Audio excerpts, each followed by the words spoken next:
we're going to talk about Bubbles, Brian's zine and publisher, with which I've had a number of collaborations with over the years, from articles to interviews. And then Brian as a publisher, we've collaborated on 4 going on 5 books now. So we're just going to talk a little bit about Bubbles and our collaborations with Bubbles and some background information about some of the books that we've done. We did this talk once before at CXC last year, but like every musical performance, the end product will be different. So even if you've watched that online, we'll try to a real diehard, real big fan. Or my memory at least is bad enough that I'm definitely not going to repeat, or I will repeat myself. So Brian, this is first issue number 1 of Bubbles and issue number 3 of Bubbles. Yeah, maybe you could just tell me some of the background about Bubbles. Yeah, so I started Bubbles. I started working on it in 2018 as like a slow little project, and I just kind of wanted to make a comics fanzine, something I always enjoyed collecting old comic fanzines, and I just decided to. I was like, oh, wouldn't it be fun to make a comic fanzine? I don't really see them anymore. And I guess a lot of people felt similarly because when I put out the first issue, it was kind of a hit, as much of a hit as a fanzine can be. And it kind of just gave me a lot of energy. And the energy continues now, like 6 or 7 years later. I'm still making the fanzine. I'm working on the 23rd issue right now. And the idea behind the zine is just interviews with artists and creators and different people involved. I've interviewed translators and people who own stores, colorists, all different sides of the comics and manga world. And yeah, so me on the right, that issue is the first time I ever met Ryan. I was looking to cover more manga. And so who better than Ryan Holmberg, the great manga translator. And so, we met up in Richmond. And we did this interview. And then from there, I guess you submitted an article, I think, is how maybe we continued our collaboration. And Ryan was living in North Carolina at the time. There's a couple where Ryan had submitted articles. And that's kind of, Ryan, he's a really enthusiastic guy. So if he sees a chance for a place he can submit, he's there. That's how I felt anyways, where I was like, man, this guy's ready to submit to all the publishers and work with all the zines. And so, I really fed off that enthusiasm though, and it helped me have good content for the zine. And also, we just worked well together. And so that's kind of like where that led to. And these 2 examples, issue 8 came out November 2020. And so Ryan had interviewed some mural artists that were comics based in Durham, North Carolina. And it was like around the George Floyd protest and, that whole summer. And so Ryan talked to them about how comics played into that and like where that role was in their lives growing up. And it was a really cool article.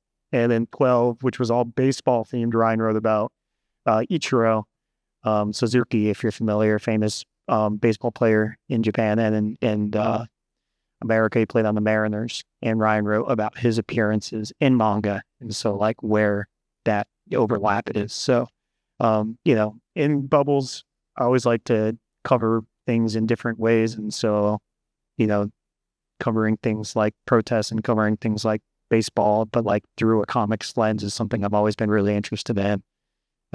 Same goes for like issue 18. I did like a road trip issue where I just interviewed like alternative comic book stores because I was interested in like that lay of the land, and like that side of the comics that I felt like doesn't get enough shine exactly.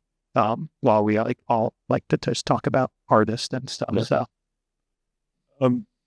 Bubbles to me, when I did a PhD in art history and then ended up writing about alternative manga for my PhD, which basically meant that I didn't have a job in academia. But as someone who anyone who researches comics or is into comics knows this, but I don't think academia really understands this, is that most of the really good concrete baseline scholarship that exists on comics is not by professors. It's not by academics. It's by people by fanzines, by fans oftentimes. And sometimes, they'll have side jobs as historians, but for the most part, they're just really dedicated fans who will go into the nitty-gritty to create the foundations on which, more professional historians. I don't even like using the word amateur versus professional historian here, because I oftentimes think the historians do a better job. Or, in academia, a lot of theory. So it's like without that baseline, comics scholarship and comics history cannot functionally exist. So as someone who understood that, recognizing that kind of dedication into what someone like Brian does with the zines, because, the interviews, that's kind of like one of the primary sources that people rely on. And then also something, I think I have a slide here. A while back, over 10 years ago now, I guess, I was doing a lot of research on Tezuka Osamu right after World War II, like the early phase when Tezuka was first becoming the famous cartoonist that he became. And one thing that I was really interested in, not just for Tezuka, but other artists, was the impact of American comic books on post-war Japanese manga artists, which was also kind of a personal issue to me, because a lot of comics came over after the war into Japan via the U.S. military, and I grew up in Japan as a military brat. So I was interested in seeing the impact of American comics on early post-war and later post-war manga. So at one point, I had gone to Tezuka Pro in Saitama, outside of Tokyo, and they very kindly, very surprisingly, let me look around in Tezuka's old closet, and he had a number of cardboard boxes full of some of the comics that he used to own. So I had photographs of all of them, but did not have the time to kind of make a catalog of what there was. So one of the articles that Brian and I did later on was kind of a deal. I said, Brian, if you look up all what these issues are, then you can publish. And it ended up maybe about 80 different issues or something, like 80 different copies. Something like that, yeah. There's a number of pages. So this got published and then eventually got picked up by a small research magazine also in Japan. So we've also done stuff like this. Yeah. Yeah, I agree. I mean, the comic books fanzine it's amazing. Yeah. I have a lot of universities buy my zine, which I think is kind of, it's very nice, but it's also kind of funny to me because we're like out of that world a little bit, but it's really appreciative that people are trying to do that research. And Ryan is someone who kind of with that fanzine mentality is someone who's pushing to try and make things happen, like his translations and in his books, by bringing them to publishers and stuff like that. And it's that kind of enthusiasm that makes, this world happen. And we're so lucky that we live in this era of how much manga translations we get right now. I mean, the other thing from an academic perspective is, a lot of research is, if it's articles, it's bound up with academic journals. And then those are locked up only to people who have access to fancy libraries. And libraries are really suffering with their budgets, especially now, but even before, because you have to constantly renew the subscription. Yeah. So a lot of that research is also kind of very highbrow and immaterial. Some of it's good, though. Yeah. But it's hard. Yeah, like iJoka, right? Yeah. And that's a good... It's just hard to, I don't always get it. But that, that's not digitized. But, some people will say, well, you're just publishing some of your research in the back of books or in a Xerox zine. But in some ways, it's more accessible to the people who would actually, this kind of information would be of interest and of use. So, let's see. So recently, Brian organized something called Bubbles Con at the public library in Richmond. He can kind of tell you the background of that, but he did one 2 years ago, and then one this past year. And then he transcribed all the presentations and then had them edited. So I did one last year that I thought was important. It was called "A Year in the Life of a Mongologist," whatever a mongologist is. So like, what do I call myself? But the idea was to really talk about the nitty-gritty of what I do, like the numbers, how much I get paid per word translation, how royalties work out for myself. I can't really talk about royalties, what the artists get, because that's contracted. It's not I know what it is, but it's not my business to share publicly. But, I get a lot of questions about how much you make for what you do or how projects come about. So I spilled all the beans that I could without really, without overstepping any kind of professional bounds. So I thought that ended up as a good talk. But BubblesCon has grown.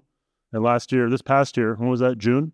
Yeah. It was quite a big success. You want to say a little bit about BubblesCon? Yeah, sure. So BubblesCon, like if you're at this talk and you think this is great, imagine it's only this, and there's about five or six talks throughout the day, and then in the back there's some tables. It's kind of based like my fanzine. I'm kind of reaching into the past for inspiration.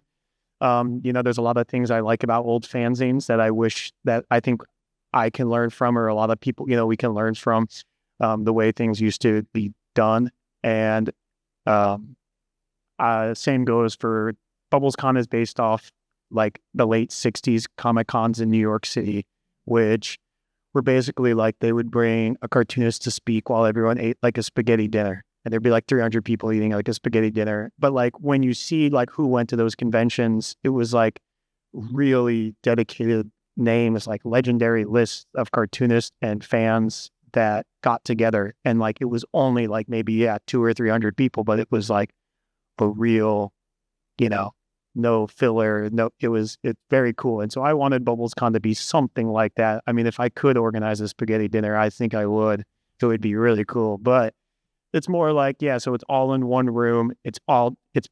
The talks are the most important part. And then in the back of the room, there's some vintage comics for sale. I'm trying to give space to like comics that you don't normally have a chance to purchase. But the entire event it's at the public library and it's completely free. So you don't have to buy anything. You're not expected to, you can come in and there's a free notebook. You get a free pen. There's free posters, there's free coffee and donuts in the morning. And so I really work hard to try and make it like this welcoming event that's just about coming in and getting free information. I mean, you're going to hear a Ryan Holmberg talk. Kevin Huizenga was interviewed last year. Tara Booth, Charles Burns was there. We did 2 free Charles Burns events this year. I was really, really proud of it. And it was, BubblesCon 1 and 2 are probably the best days of my life. It was amazing.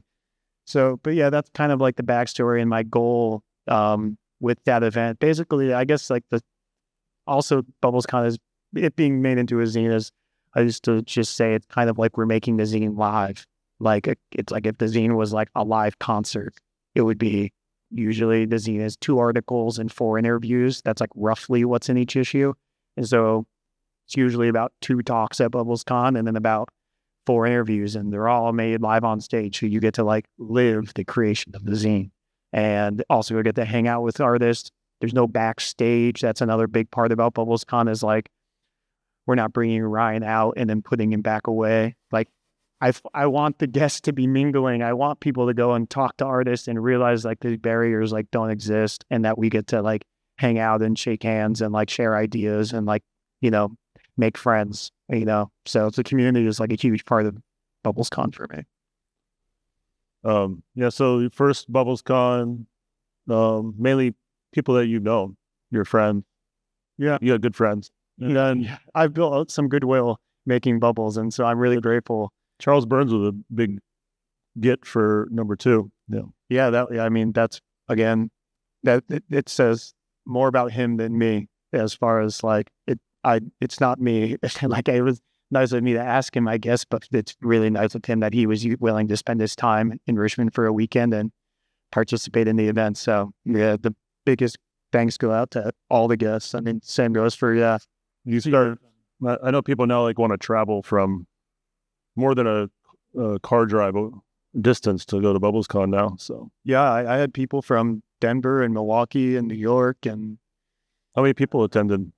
Well, the chart, it's hard to say because I don't know who came to like, who was at your talk that wasn't at the later talks, but at the Charles Burns, there's probably at least 200 people for his talk at the library. And even your talk, which is, so I have to work within my constraints. It's a free space at the library, but I have to work within their hours, and they're only open from 9 to 5. And so the first talk happens at 10 a.m. on a Saturday morning, but there was like 100 people at your talk. So, pretty amazing what some free coffee and donuts and good programming will bring out. And so, especially if I didn't already mention, this is in Richmond, Virginia, so a couple hours south of here. But yeah, I mean, it's a pretty amazing turnout. I'm just trying to throw the party that I want to be at, which is same goes for the zine. It's the zine that I wish I could just buy, but you got to make it. So here's me and Ryan's first project together. And this came about because I went to Durham Zine Fest and Ryan was tabling with some of his manga and I was tabling next to him with my zines. And I was like, where's your zines? Like, you just have books. Like, and so I was like, man, you should. So if you don't follow Ryan's Instagram, Mangaberg, he makes a lot of really enthusiastic and great posts about manga history and some really great behind the scenes stuff that, he was really lifting the curtain a little bit on because he was living in Japan from when to when. That stint was 2017 to 19. I was teaching at University of Tokyo.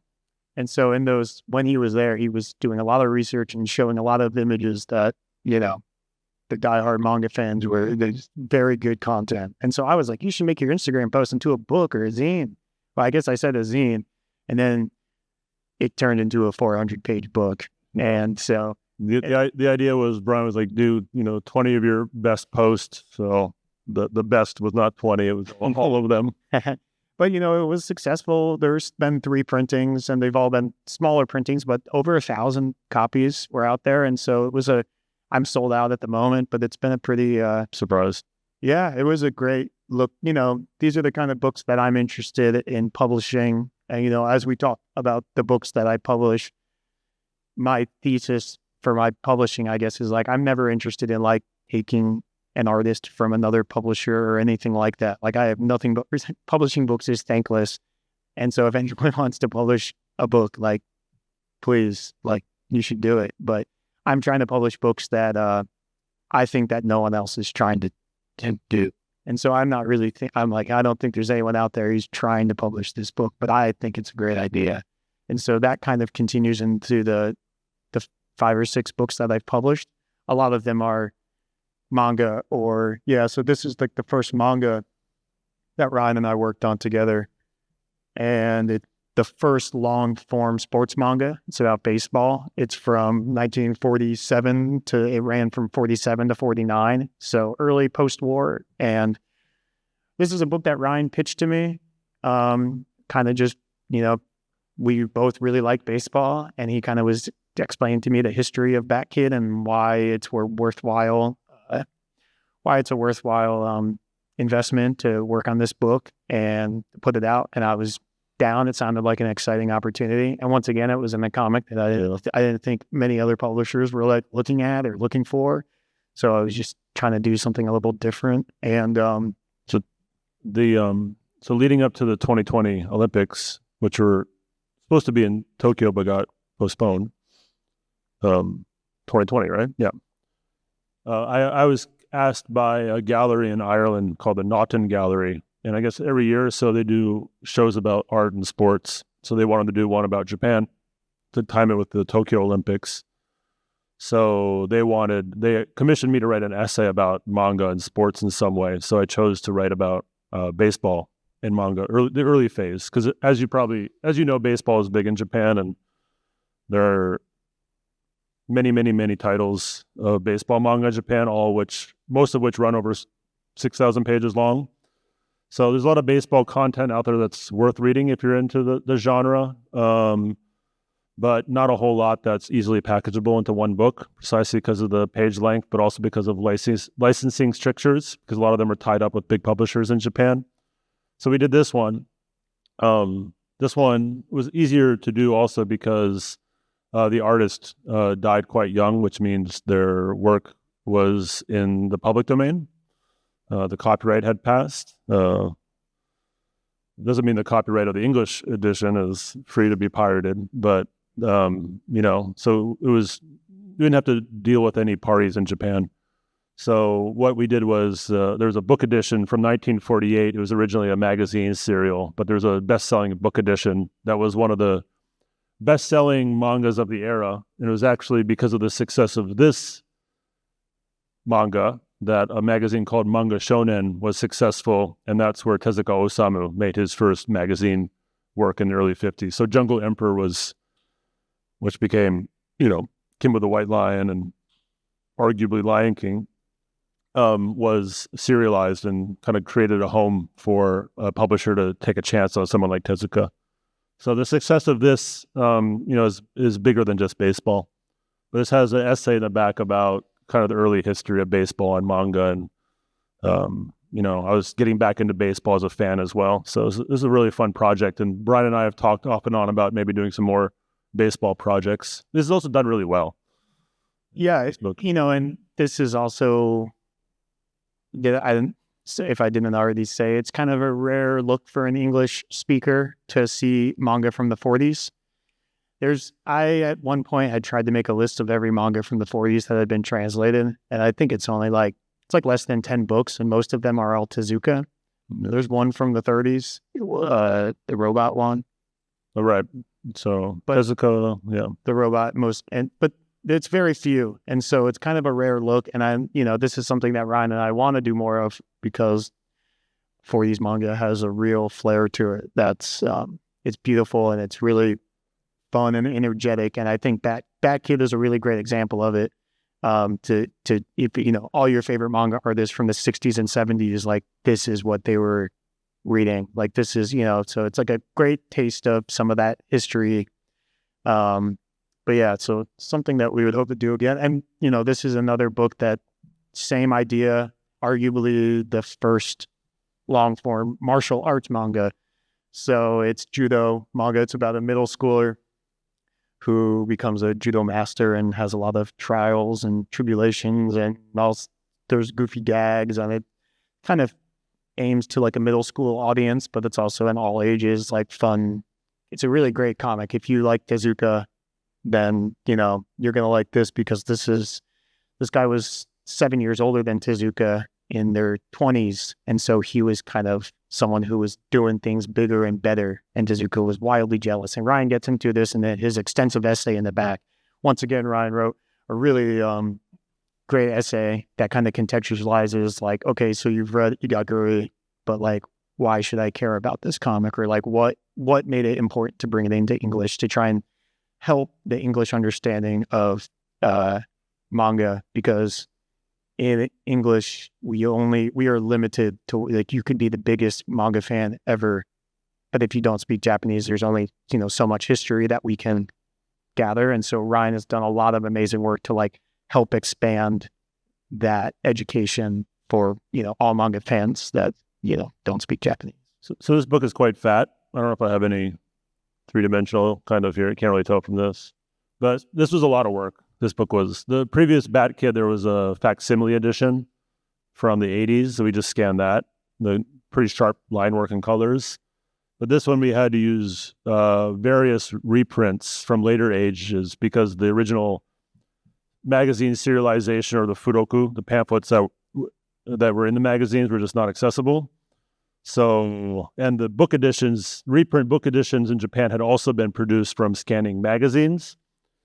And you could tell that they didn't do the best job. A lot of you can see kind of the curving from the fact that they didn't break the spine and stuff. So we had to cobble together different editions, also because oftentimes the halftone screens were really muddy in some of them. So Brian had to do a lot of Frankenstein work. I think you probably learned a lot about how to produce a book by doing this one. Yeah, I probably did like 100 hours of something of photoshopping. There's a lot. Every page needed something. Different Photoshop file for every page, like Frankensteining panels together. Yeah, I've never seen a reprint so poorly done. Like, it was pretty amazing, actually, because like it literally looks like they just put the book on the Xerox, and the bend of some of the panels were literally bending, like where you can see.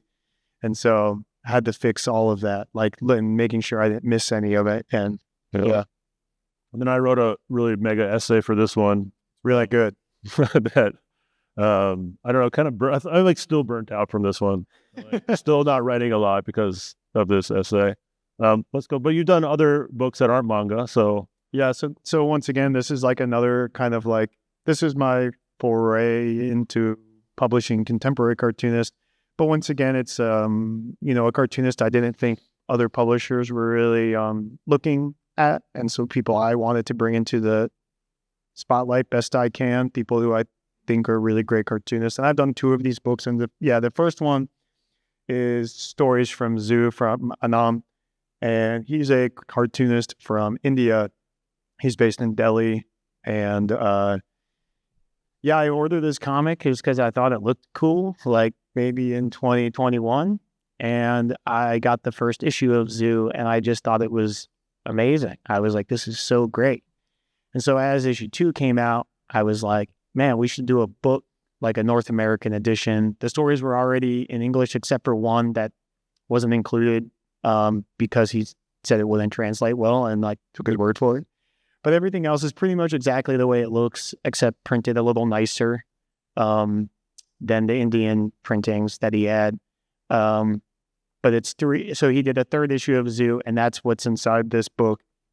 And yeah, I'm really proud to say that a lot of people were really into it, and that the book's done pretty well. I even went to India in October, so almost a year ago. I went to India and hung out with him at a table at a convention like SPX, but it was outside under a bridge, and it was in Bangalore, which is in the south of India. And they have a great scene, and he's one of my favorite cartoonists, and so he's got a lot of, hopefully he's going to have a new issue of Zoo, hopefully in the next couple months, but I don't know. It was a great book. If you're into like comics, it's like really really manifests a lot of the energy of what only comics can do. But yeah, I always say his stories are like, as soon as you think they're funny, they're serious, and then vice versa. Like as soon as you think they're serious, he'll make a great joke. Are you going to do a Bubbles India issue? I don't know. Too much time has passed now? Yeah, I don't know. I mean, we discussed it when I was in India with some of the comics people that we wanted to do something, but there's only so many hours in the day. But if you ever have a chance to go to India, it's amazing. They have cool books and cool comics. So new one that you just published, and it's kind of on tour for this one. This is like the first showing of it. Yeah, so Cameron Arthur, same kind of idea. Another cartoonist that's like, both Anand and Cameron are in their early 20s. People who are, this is like both of them, it's their first like bound book. And Cameron, he's an amazing cartoonist. He's from Beeville, Texas, and he currently is based in Pittsburgh, but he's another amazing, it's another collection of his mini comics that, again, it doesn't have like wide distribution, and I think they're really amazing comics. There's 5 short stories in here, and he's just like an amazing storyteller, real like based in literary, but true amazing panel-to-panel movement, and like really takes advantage of the comics medium to like a real extent that he can. And but yeah, so this came out a couple months ago, and Cameron is here. So if you want to come to my table, he's there right now, and I'd be happy to sign your book. But really proud of this book, and he's got a couple. I know he's going to be in some anthologies coming up and some other. So he's on his way. He's just another cartoonist I like really believe in. So I really hope to just see where he goes from here. I mean, I think this, and also Zoo, it's like, I think at the surface, especially Cameron's work, it's like the drawing kind of looks crude. But, there's so many comics, even at a show like this, that are just like flash and bright colors and no substance and just kind of genre slop, that, I think Brian's got a really good eye for things from artists who are just starting out that have a lot of uniqueness and a lot of energy to them and a lot of genius at the level of storytelling and the artwork. So, I mean, yeah, Cameron's stories really stood out to me, because I think often when people, Cameron is becoming an even better artist, but when, some of these stories are from maybe 3 or 4 years ago, and he was still developing his drawing, as you can see maybe on the bottom right, it's really clear storytelling. It's kind of a simple line work. But what he doesn't do, that I think a lot of cartoonists, he doesn't try and make up for it with any humor. And I think that's something that I see often, is people leaning on humor when their drawing is they're a little nervous about their drawing, and Cameron's leans incredibly heavy into like real human feelings and real storytelling and characters that feel like real people. And that's something I always really respected about his work. And yeah, I mean, the first story in the book is the one at the top, and you can already see he's really developing his art style. He's drawing all the time. So yeah, once again, like, super proud of Cameron. Can't wait to see what he does. Like, yeah, my ideal would be that I wouldn't publish his second book. Like, I hope that he can, jump to another thing and become even greater. So, but if I can get him any attention, that would be great. I mean, he said something to me yesterday that some of the storytelling, some of the ideas that he had came from some of the manga that I had translated, like Tsukiyoshi Haru and some of the Gado stuff. And I'm a historian, art historian, a comics historian as well. But honestly, the most gratifying thing is when I hear younger artists have been influenced by the Japanese manga I have introduced. It's kind of nice to see that kind of the international influence circuit manifesting in that way as well. It's nice to be able to do something for the medium and not just for the scholarship. You know what I'm saying? Yeah. So then after this, we took a very sharp turn from Bat Kid and Fukui Eiichi. Brian was really, really keen on doing Maruo for many years, and kind of everyone assumed that it was impossible to do Maruo in English, but I had some of the right connections, so no harm in asking. So we asked, and they said yes. And after some negotiations of various sorts, this finally came out in 2024, last year. Maruo, Brian, what do you love about Maruo? Yeah. He's someone that I think before this book, he always had like a mysterious aura around him. I don't know if people are familiar, before the publishing of this book, he had 3 books previously in English, 2 of them near impossible to get, or they're very expensive. The Mr. Rush's Amazing Freak Show and Ultra Gash Inferno. Those are both expensive books. They're tough to get. Ultra Gash Inferno looks horrible. It's poorly rendered, and yeah, there's kind of like this mystique around his amazing cartooning. I mean, he has this incredible thin line style that portrays these incredible intrusive thought stories that will haunt you and kind of make you be like, no, I've never thought about that before. Not me. No, Mario, he's the weird one. Yeah. So, he just has a real haunting, amazing storytelling, but it's also, it can be fun. It can be tongue in cheek. Like, how many stories are in here? I already forget. 12 or something. And there's a real wide array of stories in it. Some of them, yeah, I had a lot of fun kind of curating the order, trying to introduce a funny one early into the book to remind you that, or don't take it so seriously, or also keep in mind that Mario is like 23 drawing some of these books in early 80s Japan. So there wasn't, yeah. This is not based directly on any Japanese book, so we had to come up with a new title. So we were coming up with a title, and the story that's on your right is called I Am Your Toilet. So we thought that would be a great title. We thought it'd be funny. Sometimes some people take Maruo's world a little bit too seriously, so we thought it'd be a good introduction of like comedy with scatology. But Maruo nixed that title, and he proposed instead harakiri, harikari, seppuku, right? And we were like, no, it's not what we want to go for here. I think he thought that would be like a good title for a Western audience. That's like their image of Japan, so give them what they want. But then he came back and suggested this title. So this is actually the title that in English that Maruo came up with, Beautiful Monster.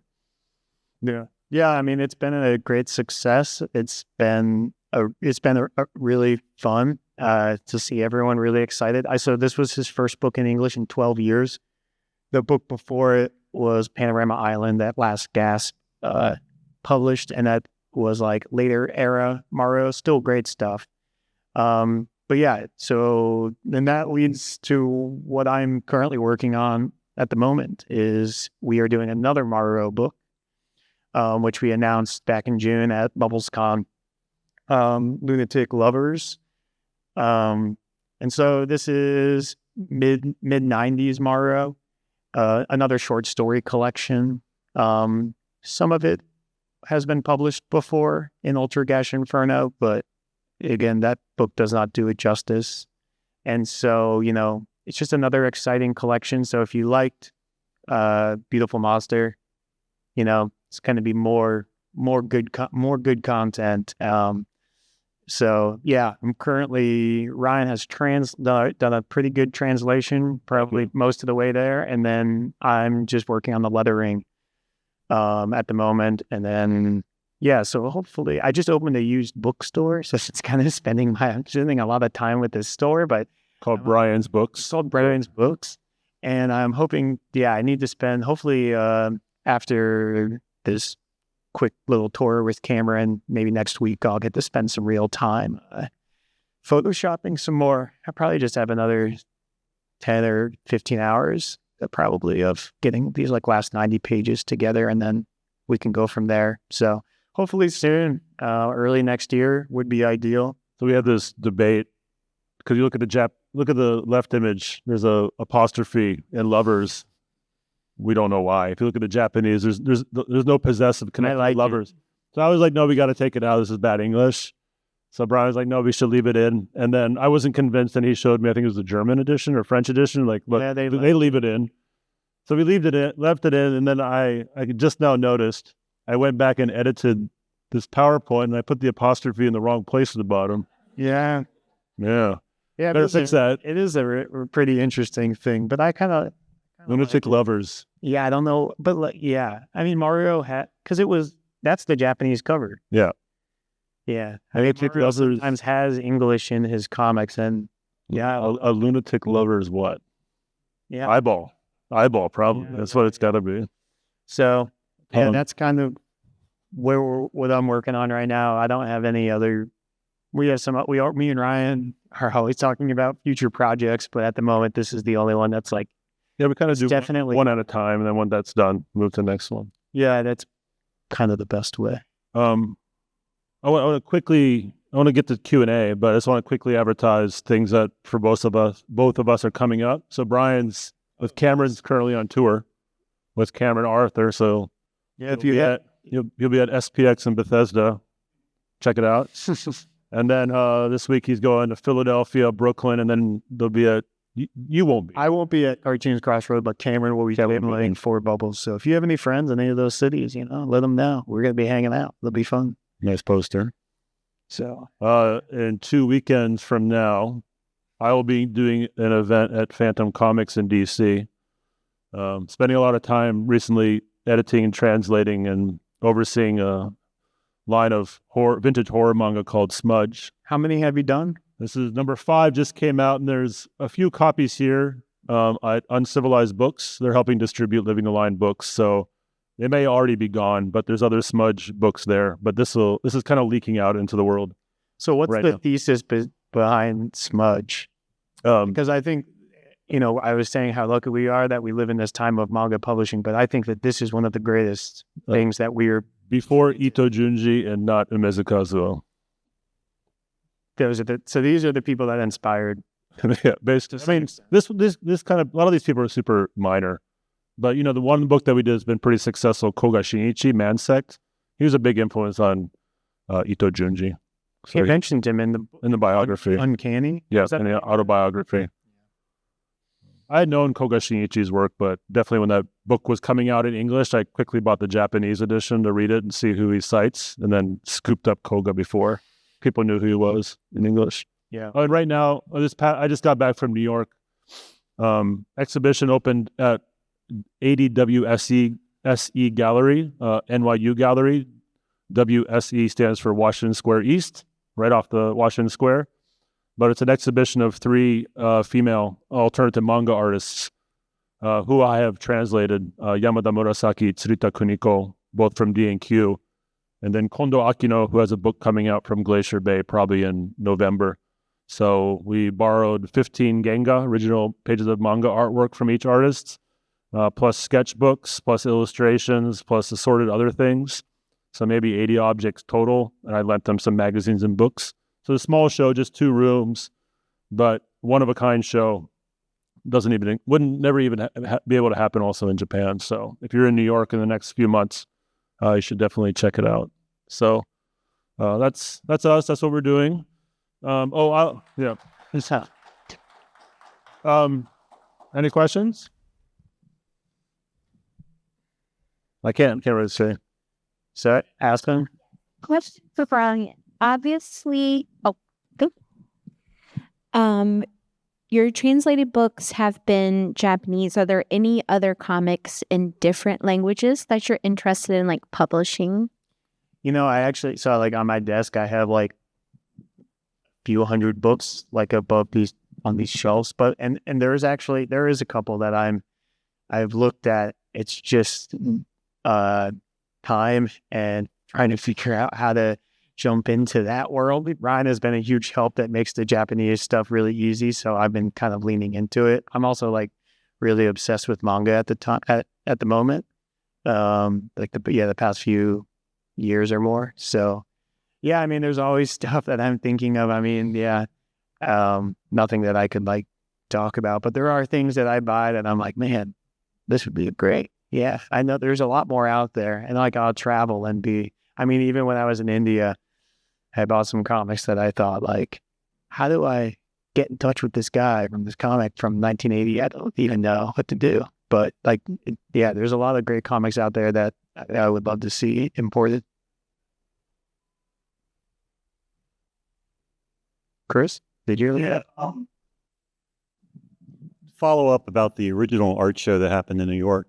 Is it true that original manga art from Japan cannot leave the country? No. No, okay. I remember there was a show at the Lakes Festival, and I thought I was told they were all facsimiles. That's the decision of the artist or their estate or the publisher. Really wary about things getting lost or damaged. But it's not, they're called Genga Dash. I don't know why they're called Dash, but Genga is the word for the manuscript pages. But even in Japan, oftentimes they won't exhibit the original artwork. It's starting to change now. I think it's mostly a lack of trust or a lack of just being used to the fact that original manga artwork would be exhibited in spaces. I think things are starting to change now, but I don't know. There might be some specific backstory to that. But in this case, the reason that is these 3 artists is not only because I'm interested in them, but I have direct contact with all 3 of them or their heirs, which is to say it's easy to organize. And, the big shows, like they're doing a big manga show at the De Young Museum now in San Francisco, and they did a big one at the British Museum.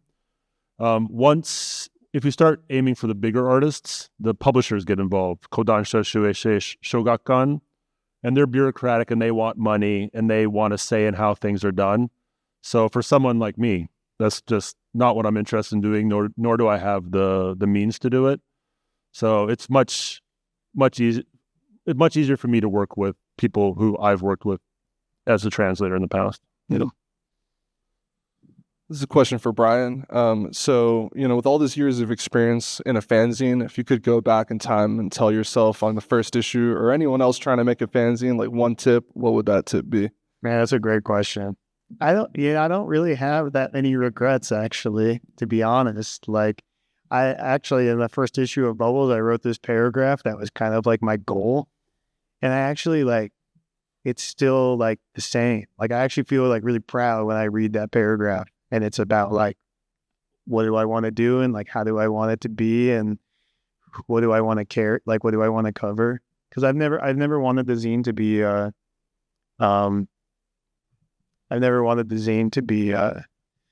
like, who should I interview? Because I know people will buy it. I've always wanted the zine to be guided by like my personal interest, because while it is like, people will compare it to like the comics journal, but it's really not. It's really more like a zine about me and my comics. And if you want to join me on my like, loose adventure of like following comics in 2025, then like buy the zine and you'll see like what's going through my bedroom and what I'm reading every night and stuff like that. I guess if I could go back in time, I would be like, man, you better fucking figure out shipping, like, because that's going to ruin your life, man.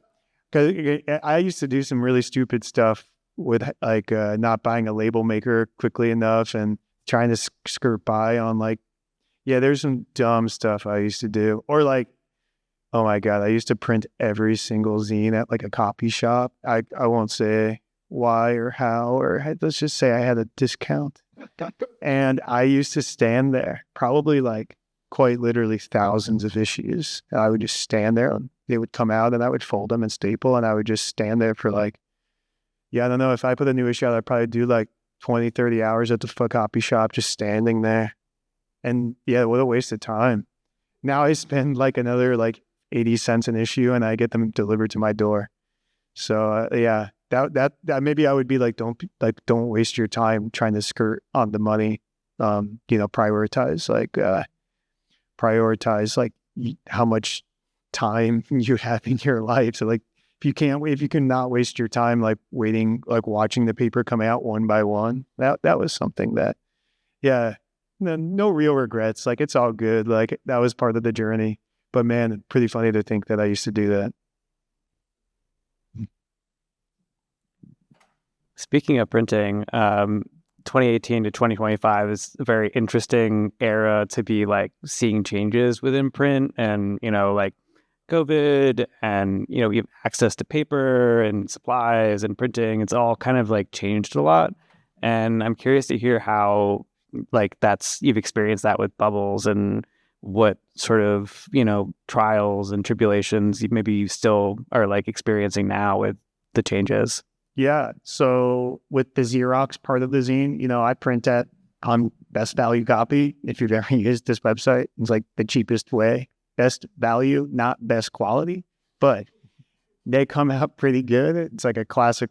If you can get your PDFs laid out right, like the zines usually look pretty good for how much they charge, it's pretty cheap. And, but that's been, something that, that's who I always use at the moment, and mostly nice things to say about my experience. But with the books, with Cameron's book, I had put it into print in February or January. I can't remember when I sent, I had paid it, the several thousands of dollars to like pay the printing. And so Mario and Cameron's books are, that was the first time I ever printed in China. And I had been recommended a printer from Floating World Comics, and it was a really great experience with Mario. It was like super easy. They were super knowledgeable. The books look great, and like they were really nice to work with. And yeah, when Trump started the whole tariff thing, I was already like, well, these books are like, they're coming. Like, I don't know what's going to happen. Like, I'm going to get I had no idea. And I guess at I followed it pretty closely because I'm small beans, but it would have made a big difference if I had to spend an extra, they were whatever, these numbers were insane. So I was like, man, I'm going to spend an extra like $3,000-$4,000 on this tariff. Maruo was kind of working its way across the ocean right when the tariffs hit, if I remember right. No, it was already. Was it already here? Yeah, because it was just Cameron's was working across the way of the ocean, and yeah, because I was like so high on how great the Mario experience went, and like printing overseas takes a long time, like the shipping and stuff, but like the price and the quality can be really worth it. But yeah, I don't know. So I was following all these publisher websites because it was giant publishers like Penguin and stuff. They were all freaking out, probably a million times more than me. And yeah, I guess books are exempt because of some Cold War thing. Don't quote me on this, but I only paid the normal tariffs, which is like, I think 7.5% or something. It's like, I had paid those tariffs when I did Mario, and that was just like, and they lump it into your shipping. You don't even like realize you're paying it exactly. It's like all just like lumped into your shipping cost. So I guess I got lucky, or we're lucky that books are currently not really affected. But I mean, my heart goes out to anyone trying to make anything else besides a book. I mean, it's tough. So yeah, printing has been it's always a journey because, yeah, as I feel like we're living in a moment where printing we're always looking for the cheapest, quickest way and not like what we used to get like 80 years ago, which was actually like how we get the nicest quality. So we're trying to find that balance all the time with the printing. So yeah, it's been a journey. I'm figuring it out still. Hi, I've got two quick questions, or I've got one quick question and like one that's a little bit more detailed. So for the first question, I'm guessing BubblesCon 2026 is still pretty much in the cards. Yeah, just follow my Instagram. We'll see. Nothing is set in stone, but I have some ideas. And I was telling myself I wasn't going to do it until the day after BubblesCon 2. And I was like, this is the greatest day ever. Got to do this shit again. It was so much fun. So I have some ideas. I did get funding last year. I got $3,000 from a grant, and that helped me pay for like 14 nights at a hotel, like collectively. Like, so that was like amazing. Like 7 people for 2 nights each.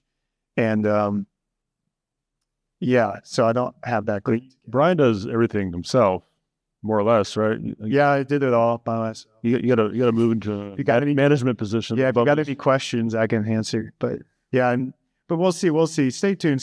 I've thrown out a couple emails trying to tell me who you want to see come. Yeah, regret that one. Okay. I don't know, I can always say no. The real power is saying no. That's a real strength in any creative. Yeah, follow up. Yeah, and then as for the more detailed question, so basically for context, I've been out of the game for like probably close to a decade at this point, but I do have a background in like sort of like the manga editing process as far as like graphic edits and things like that. So I guess I'm just curious, as far as kind of like Bubbles getting into that specific area, like doing that for the first time, what did that look like from more of a production standpoint? Because I guess I'm just curious, like how many people were involved? Like obviously you mentioned a lot of Photoshop, like I'm very, very familiar with like a lot of those Photoshop flows. So I guess I'm just curious, like how much work typically goes into bringing a manga like this, especially something that's not like super, super well preserved, into English for the first time? Yeah, I mean, every manga is different. Like Batkid was actually a really great place to start in retrospect because there isn't a lot of like automatopoeia, like big sound effects, like what you're going to get with like a Junji Ito comic or something like that is like requires a little more work or something. Even this new Mario book, there's definitely some on this first pass of lettering that I'm like, I got to come back and figure out, like I'll talk to Ryan and we'll like figure out how we want to letter something. I mean, Ryan and I have a little bit of a different thesis when it comes to lettering. We like leaving sound effects. We like leaving Japanese when we can, if we think that it contributes to the overall art of the page, rather than like someone like Viz who's trying to make it a little more digestible. We're kind of looking at our books as historical documents of these comics. And of course, we don't want to like overdo that by like just subtitling it all or something like that. Like we want it to be readable. We want it to be fun, but we do want to like, if there's an amazing sound effect drawing, we want to leave that. And we want to like, so there's always this balance. Ryan is, as far as like editing, Ryan is one of the greatest editors I've ever worked with. He's like a guy who can be like, you have 2 spaces in between these words. Like, make it 1. And I'm like, how did you even notice that? I mean, I'm a rare translator is also involved in kind of the first round of lettering as well. So I translate oftentimes directly into the InDesign files. Yeah. And do some of the stuff with the speech balloons, the sound effects as well. But yeah, after I clear I scrub all the Japanese that I think like is definitely going to go. Yeah, Ryan takes the InDesign file up. So yeah, I mean, it was a fun experience, like learning that stuff, kind of just looking at books that I thought had done it well, kind of learning from them. But yeah, I mean, as far as people, it's just me and Ryan, and that's mostly just to keep it small. There's not a lot of money to give out or like, so it's kind of like, you just got to like do it yourself, figure it out. You just got to do it yourself. And that way, if you want to make anything that's going to like, not like you're getting rich off anything, but if you're going to try and be sustainable, keeping things small can be helpful Chris Pitzer right here in the audience gave me a lot of advice with, he's not even looking, man. But he gave me a lot of advice with printing some of my first books, making sure I'm not too close into leaving more space on the inside of the page. Oh, it's so important. Forget about that stuff. Mistake I see in tons of books where it's like the border around the page is all the same. It's like, no, you need at least an extra half inch in the middle. Things like that are just like, they seem obvious in retrospect, but it's like you need someone to tell you like, hey, this is so yeah, talking to friends, that's also been a huge help. So we have to wrap up, but we'll be at Bubbles table if you want to continue this conversation, and then later on I'll be at Uncivilized table to kind of talk about horror manga from 4 p.m. on. So want to talk about Bubbles? Come up now. Want to talk about horror? Come later. But signature. thank you, everybody. Yeah, thank you so much for coming. It means a lot.